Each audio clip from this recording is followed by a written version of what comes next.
Hello dears and welcome back to my YouTube cooking channel. Today I want to share with you a delicious yet simple recipe of red lentil cream soup. And yes, you are correct, hubby took over the kitchen again. In the preheated green pan, the bacon was fried on each side for about 3 minutes on the stir-fry setting at 175 to 160 degrees Celsius or 347-320 degrees Fahrenheit.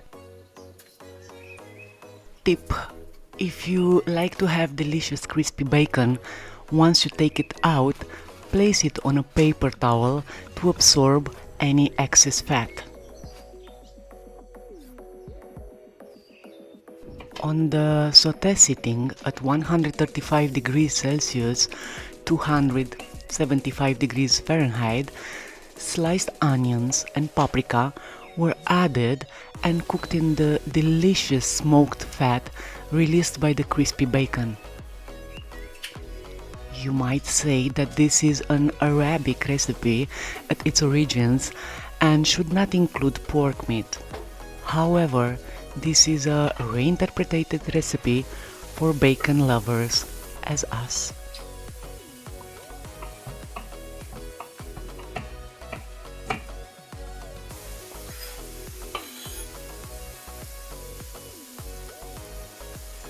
The sliced onion, sliced paprika and carrots will be sautéed until they slowly soften.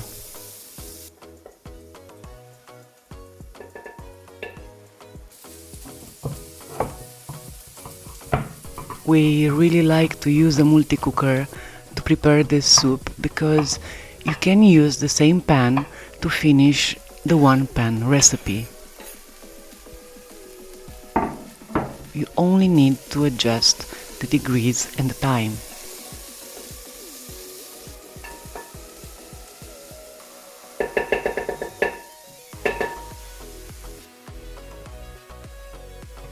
You can skip the potatoes if you want, but we use them for the creamy texture which will be obtained for our lentil soup.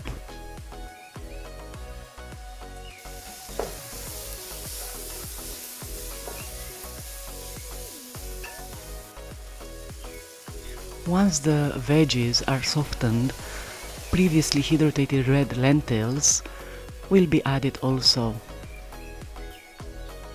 They were soaked in water for 1 hour.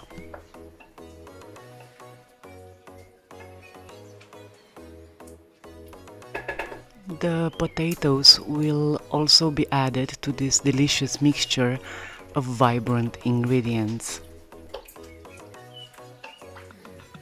All these veggies were covered with water and simmered for 40 minutes at 135 degrees Celsius, which will be 275 degrees Fahrenheit.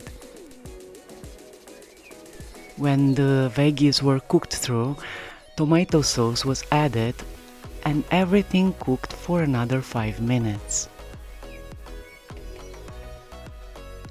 And because we like our soup spicy, hot paprika powder was added.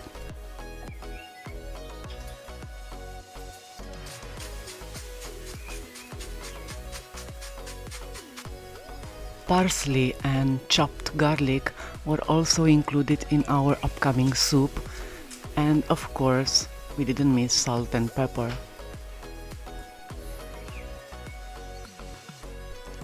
All these amazing ingredients were blended using an immersion blender, but you can use also a normal blender if you prefer.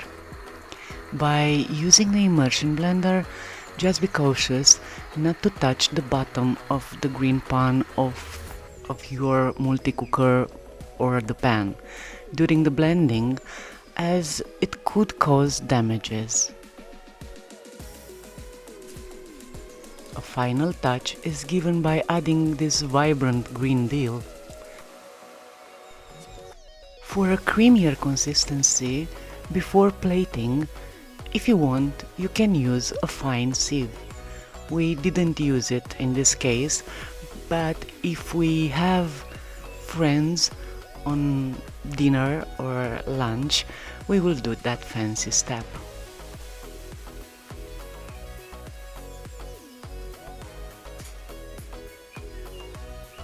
The finishing touch on this dish will be adding some amazing crispy bacon.